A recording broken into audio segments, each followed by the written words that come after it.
Oxford's word of the year is brain rot. The term has been used to describe the impact of over-consuming low-quality content, particularly on social media.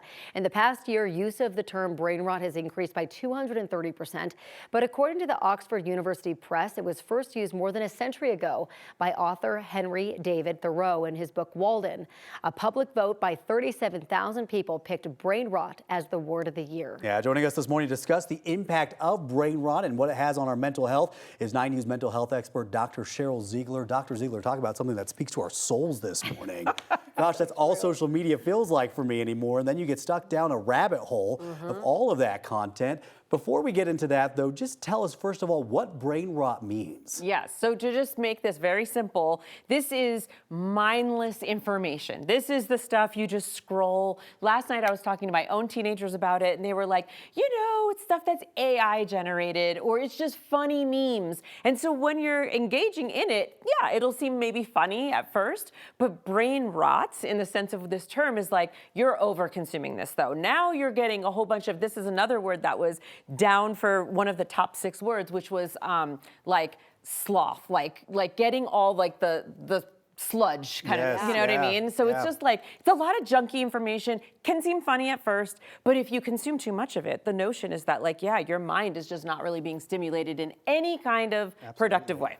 I love that. It turns to goo up there because you're not learning anything. Well, and you think about the way algorithm works, you watch one of them, you're going to be pushed even more. You have cat videos for the rest of your life, right? Why are teens and young people particularly vulnerable to brain rot, and how does it affect their mental health? Yeah, well, they're in this world more than anybody. You know, you say to a teenager like I did, you know what brain rot is, and the first video that they showed me to show me an example had hashtag brain rot on the bottom. Wow. So I was like, oh, and then because we looked at that, every single video last night while we were watching the Chiefs game had brain rot. And there's even like lots of funny videos about it. So in their world, this is very common, but it's like a little bit normalized. Like, oh yeah, this is just what we do. And you just watch these things and it's okay. And so there's a part of me that's like, okay, it's the word of the year. Let's highlight it. So maybe 2025, we can get better quality content that they're watching rather than stuff that literally adds very little to no value in their lives. Yeah, try to pump the brakes on that a little bit. Of course, this isn't great for anybody, but when you're talking about a developing mind like in a teenager,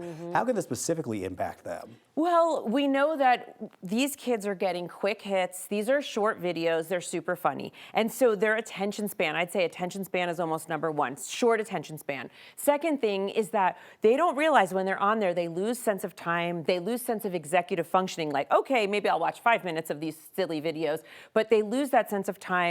They don't use their time as productively to study, to even look people in the eyes. So communication skills, interpersonal skills we know are going down. And then there's the sedentary piece.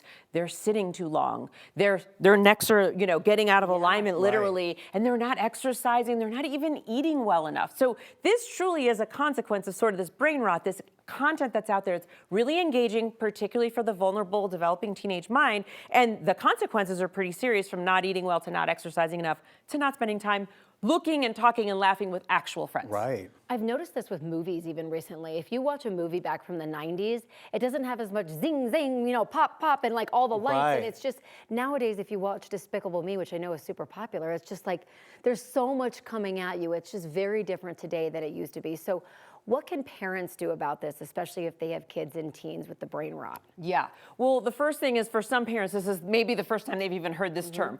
So hopefully it catches the attention of a parent. I think one of the things they need to do is they need to get really comfortable with setting those limits. They need to look at their kids' feeds. What is on their For You page? Check that out, because that gives you a quick sense of what they've been looking at lately. And also just remind them to put the phone down, to engage with the family, to have, you know, these screen-free times where they're not doing that. And talk about this. So if you're hearing this for the first time, parent, you know, say, oh my God, I heard this thing about the word of the year, brain rot. What does that mean to you? Their kid will probably laugh.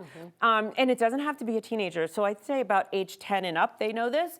And talk to them about it and say, well, I know it sounds kind of funny and it's a funny term, but actually what it really means, it's a symptom of a problem, and we need to do something about it. So I think they need to be aware, they need to be looking at their kids' feeds. Absolutely. And again, we're talking about teenagers specifically, but this is a good lesson for all of us. Everyone. For anybody that's on social media, trust me, I've lost plenty of time to scrolling funny videos, you can check mine and Corey's DMs. That's where they all are. You never get that time back. It's so true. unfortunate. It's true. Dr. Ziegler. Thank you. Appreciate Jinxies. it. Brain rot right there, Chris. See? Jordan, you said at the end there, I was like, oh, it's kind of samesies. It's like, Samesies. tend to spend a little bit too much time on that phone, but definitely good advice there from Dr. Ziegler.